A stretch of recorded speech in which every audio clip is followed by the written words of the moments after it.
Everybody, this is Verite Arbusto. This is the Schumann Resonance Harmonics channel on YouTube and on Facebook. It is the 11th of November 2020, and this is, if you're new here, welcome.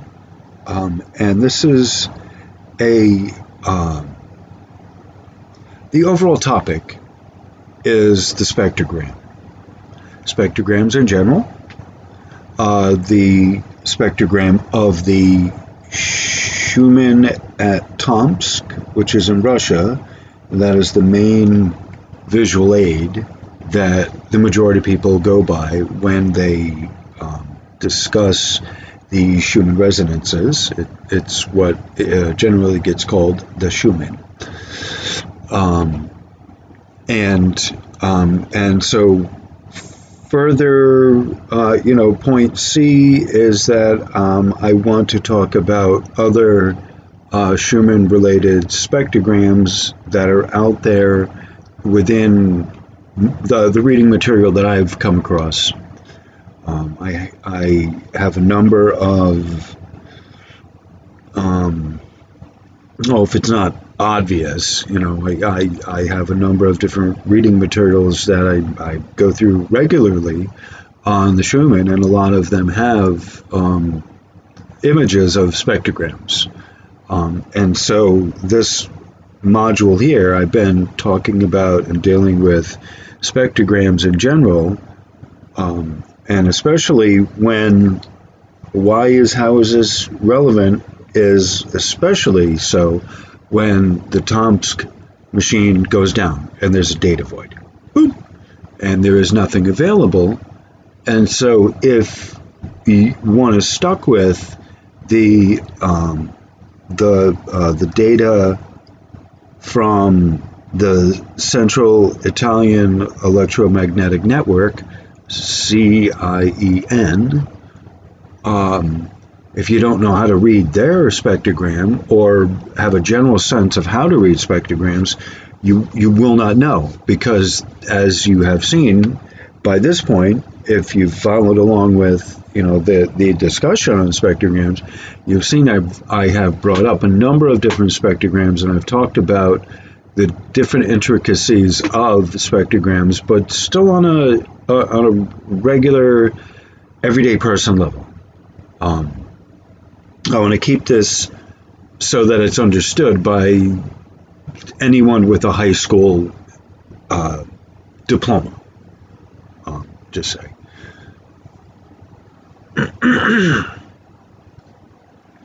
Okay, so with that introduction, talking generally in spectrograms,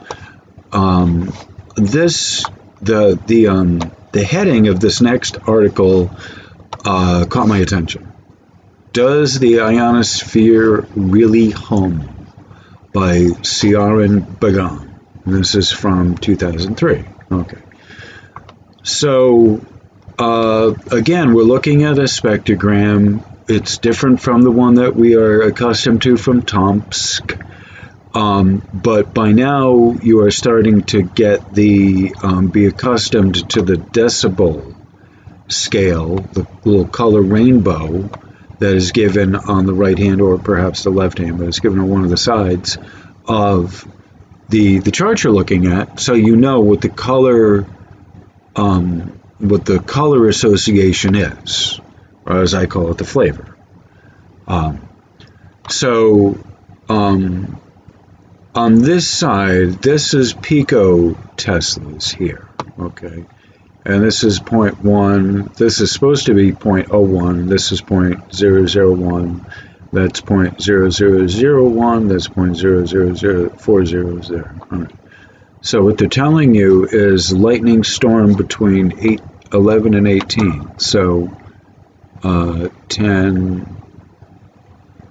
and 18, 14, 16, 18, all right? So they said 11, but it looks like they might have got some at 10, and maybe some here at 8. Okay, I don't know. But they're saying 11 and 18. Okay, which is here right here. All right. and the 25 hertz signal. That's this right here. Harmonic, actually, the induced 25 hertz signal from the power grid. All right. So, but that's a harmonic because the power is at 50. This is a multiple of, or a variable of, what the heck do you call it? It's a multiple, I think, of the 50. So the 25 is one of those things that you will see, which you also see in Tomsk. You see this here at 25, and the dotted coded line at 25 is also seen at Hertz is also seen at Tomsk. All right.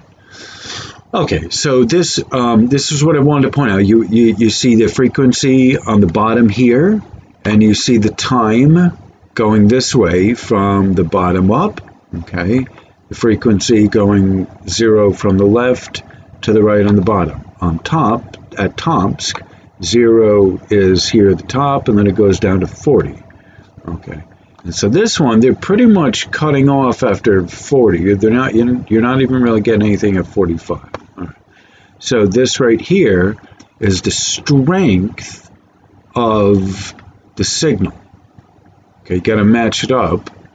0.10, 0.1, 0.10, 0.100. So wherever you see, this is a very hot signal here. All right, these are the Schumann resonances. That. Okay. But then even hotter of the signal is this, the electrical storm. So that is right here, electrical storm activity all the way in there. Bing, bing, bing. So these are all local electric strikes that they had close to them. And so this is more important of a lesson, once again, to know where you are geographically, geologically, and on the Earth, where you are taking the samples of the Schumann relative to geological events that are happening around you. Okay, so let me get into the material. Okay, I'm back. So this, once again, this was one of the articles talking about spectrograms, and so I wanted to make sure to bring this up. It was, there's a lot of, I come across a lot of literature. Not all of it is suitable for the class, okay? It's some of it's kind of on the out there kind of fringe, whatever. So some of the material that I come across, I hold on to for a little while. I've had it, and I'm like, I don't know when I'll fit this in, but I'll fit it in. So this one was one of those little interesting kind of articles that I thought, well, I'd like to bring it out there, but I just kind of needed the right time. So during the discussion on spectrograms seems a really great discussion on this. And this is also sort of a dual topic sort of thing, because they're talking about low frequency, the very low frequency waves. Okay, so this is a relatively short article. Let me get to it right now. All right. Does the atmosphere really hum? By Ciaran Beggan. Dr. Ciaran Beggan works in the geomagnetism team at our BGS, which is the British Geological Society, I think, Edinburgh office. He's currently looking at what happens when the Earth's naturally occurring magnetic fields interplay with the ionosphere. In time, he hopes it'll lead to a new data set for monitoring the magnetosphere, space weather, and related ionospheric phenomena. But for the time being, here's Ciaran explaining a bit more. Okay.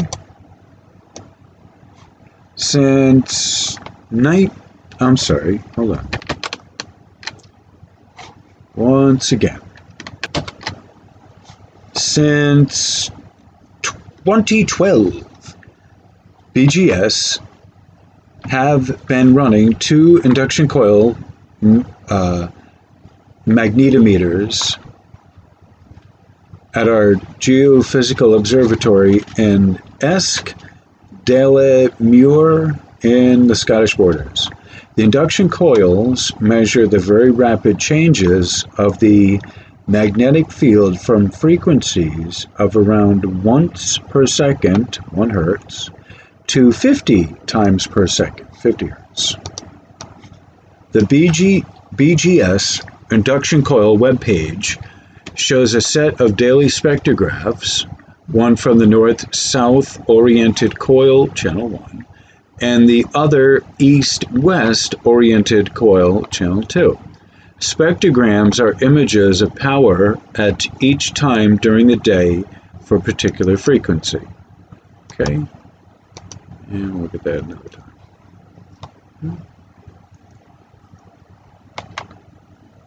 The most obvious features in the images are the Schumann resonances, and it says fuzzy bands at 8, 15, 22 hertz, etc. Lightning storms local to the UK, occasional horizontal lines, and the continuous vertical line from the power grid, the power grid at 25 hertz.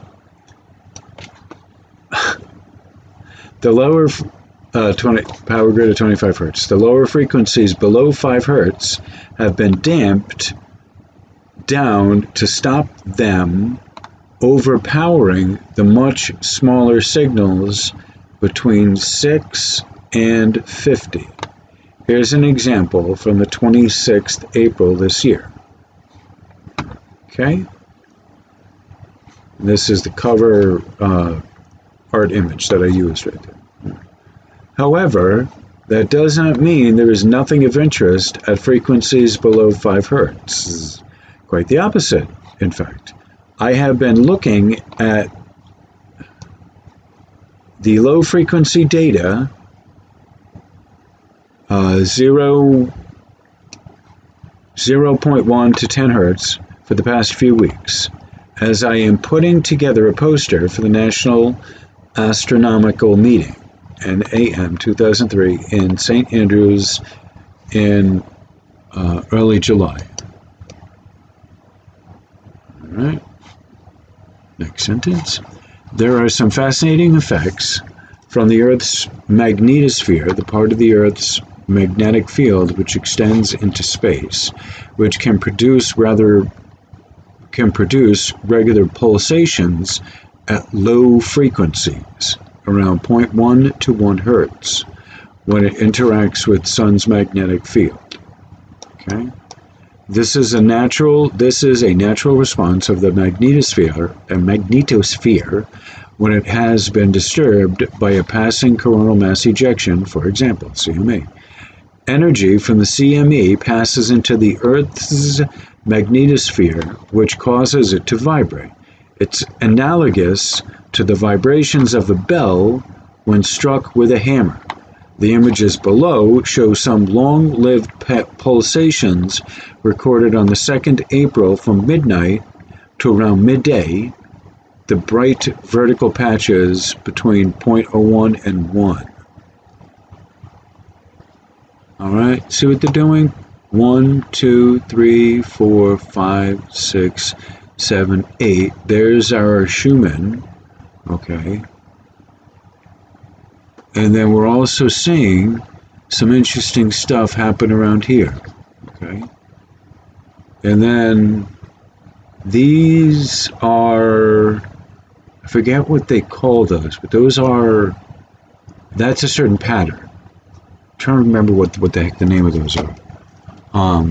But I had read about those particular type of patterns that they give.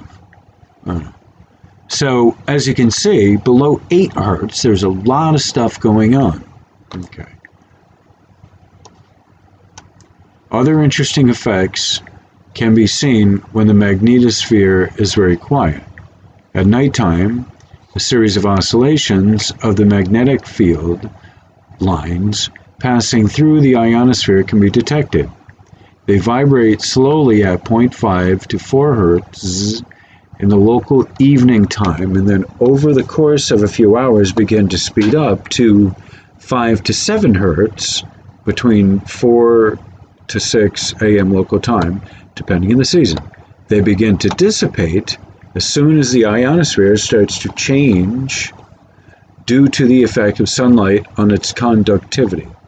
These are called spectral resonance structures, SRS, and are generally clearer in the east-west oriented coil. They can be seen in the images below as the faint slanted lines between 18 UTC, starting around 1800 UTC, particularly in channel 2, right channel. This is what I have called the hum of the ionosphere. All right, so these slanted lines, that's what he's talking about, starting at 18. Okay, 18, 20, 22. All right. I have pointed them out above in the diagram above, and like I said, there is a name for them, but this is what he is calling the hum. This is what I call the hum of the atmosphere. All right, so this right here. All right. But you see all this unique, interesting stuff going on at under 8 hertz. And I have mentioned this repeatedly when we've talked about Tomsk and that, oh good God, and those spectros over there, very simply, that there's a lot going on below, and I have mentioned dedicated frequency lines at 5 and at 4, at 3, at 2 hertz, and they are harmonics, but what are they, like where are they coming from? Like that. So that's just what the question is. Right. There are plenty of other odd and, for me, unexplained phenomena in this new data set. I'll post some of the more mysterious ones for your opinion at some point, if one lets me. Okay? And then this is this guy's name, Ciaran Beggan, and I will post his information. Oh, this was interesting. I'll let this go.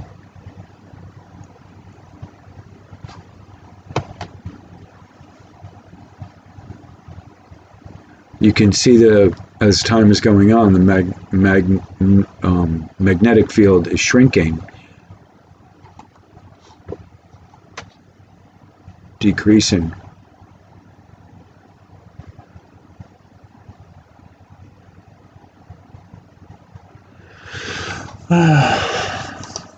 What does it say? All right, I'm not gonna do this now, but these are interesting. This might be a good way to actually. All right, there we go.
All right. Pardon me, sorry about that. All right, I think it's the end of the video at this point.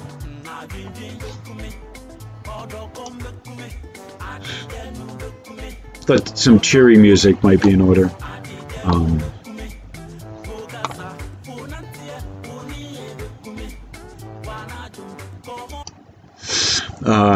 That's some of Aaron Beggs. Oh, there I am. That's some of Aaron's good music. All right, so this is the end of my video. Thank you all for being here. I appreciate the love and support. If you have any comments, please, or suggestions. If you think I'm right, I'm wrong, tell me and why in the videos, in the comments of the video. I would really like to hear from people, and let me know what you've got, if anything. Like, comment, share, and subscribe. If you haven't already subscribed, please do. And if you have, thank you very much. I appreciate that. I'm going to be hopefully giving more advanced notice on the live streams. I think that we want to get more people involved, and especially there's a few people that specifically have said that they have missed it. They just happen to have missed the last couple, and there are some people that I really would like to be involved in that. So Alex and I are trying to work on the time thing so we can get a live stream with people, with, I don't want to say more people, but with more people, have more fun. All right, so thank you all for being here. I appreciate this. And YouTube was it's a down day. I thought that because I couldn't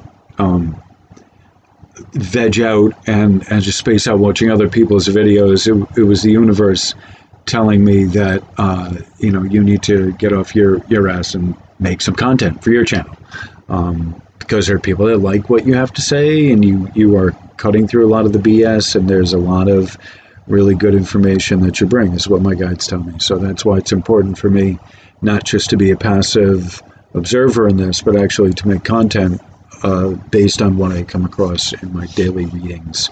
All right, so thank you all for being here. I appreciate your time, your love, and support. Thank you very much for being here. You're helping to make this worthwhile and make it more fun for me. Thank you very much. Have a great rest of your night. Namaste.